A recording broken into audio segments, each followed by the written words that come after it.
안녕하세요. 공보경 한국공인회계사입니다. 이번 시간에는 회계의 구분에 대해 살펴보도록 하겠습니다. 실무적으로 구분경리라는 말로 사용하기도 하지만 대부분의 법조문이 회계의 구분으로 표기되어 있어 법규에 맞춰 제목을 회계의 구분으로 표기하였습니다.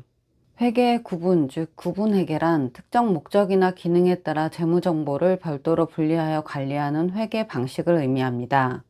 조직의 특정 사업, 프로젝트, 프로그램 또는 자금의 사용 내역을 명확하게 구분하고 관리하기 위해 구분회계가 사용되며, 특히 공공기관, 비영리법인 또는 특정 목적의 자금을 관리하는 기업에서 주로 활용하게 됩니다. 의료법 제33조 2항에 따르면 의료기관에 개설 가능한 자는 다음과 같이 5가지로 열거되어 있으며, 이를 크게 다시 구분하면 자연인 중 의사, 치과의사, 한의사 또는 조산사인 개인 의료인과 비영리 법인으로 분류할 수 있습니다. 비영리 법인은 민법 제32조, 공익법인법, 기타 개별법을 근거로 설립이 가능하며 구성원의 경제적 이익을 목적으로 하지 않는 법인을 말합니다. 즉, 영리법인과 비영리법인의 구분은 법인의 영리 활동성에 유물하기보다는 사업활동 결과로 가득한 이윤이나 자녀재산을 그 구성원에게 분배하느냐의 여부를 기준으로 한다 할 것입니다. 같은 임대사업을 한다고 하더라도 영리법인의 경우에는 출자자인 주주들이 그 이윤을 배당의 형태로 가져갈 수 있지만, 비영리법인의 경우 그 이윤에 대한 처분 권한이 출연자에게 없다는 점이 법인의 성격에 있어서 가장 큰 차이라 할 것입니다. 이에 따라 비영리법인은 비영리 사업의 목적을 달성하는 범위 내에서 수익사업을 수행할 수 있습니다. 비영리법인의 고유목적 사업의 성과를 측정하기 위함과 함께 법적으로 필요한 다양한 요구사항을 준수하기 위해 수익사업과는 별개의 회계로 구분하여 관리할 필요가 있습니다.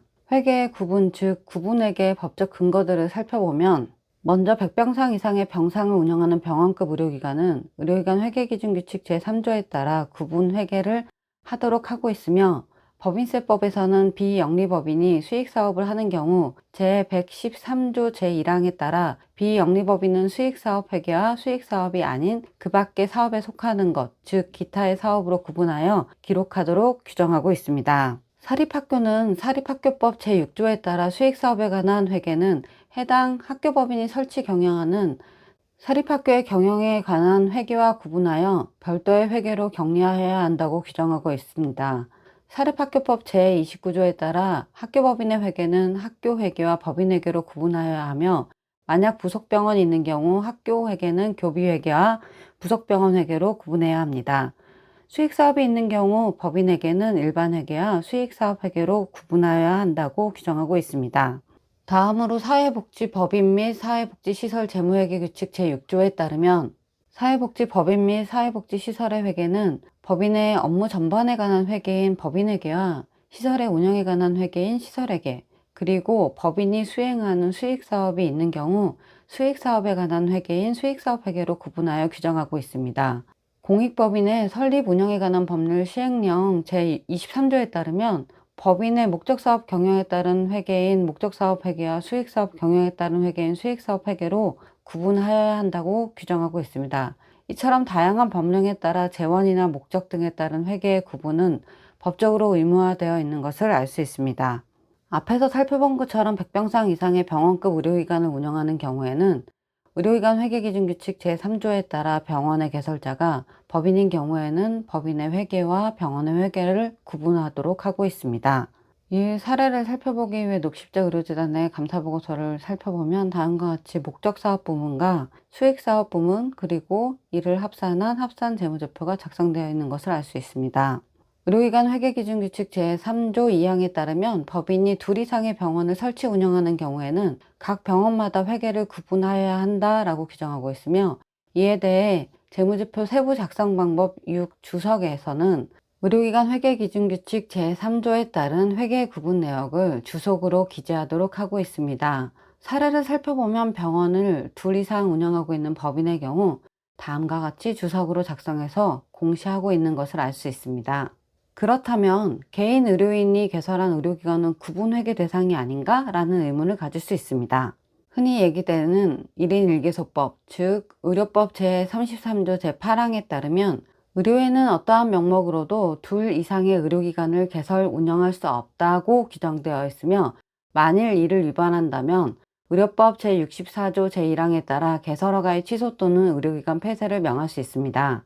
따라서 개인 의료인이 개설한 의료기관은 의료기관을 추가로 개설할 수 없으므로 병원별 구분하여 격리할 일이 없습니다. 즉 1인 1개소법으로 인해 의료인의 의료기관 다중 개설 가능성이 없으므로 별도로 의료기관 회계기준규칙에서 회계의 구분과 관련하여 개인 의료인의 구분회계 의무를 논하고 있지 않습니다. 개인 사업자라는 측면에서 봤을 때는 소득세법 160조에 따라 사업소득에서 부동산 임대업을 별도로 구분하여 회계 처리하도록 되어 있으며, 둘 이상의 사업장을 가진 사업자가 소득세법 또는 조세특례제한법에 따라 사업장별로 감면을 달리 적용하는 경우에는 사업장별 거래 내용이 구분될 수 있도록 장부에 기록하여야 한다고 규정하고 있습니다. 이상으로 구분회계에 대해 살펴보았습니다.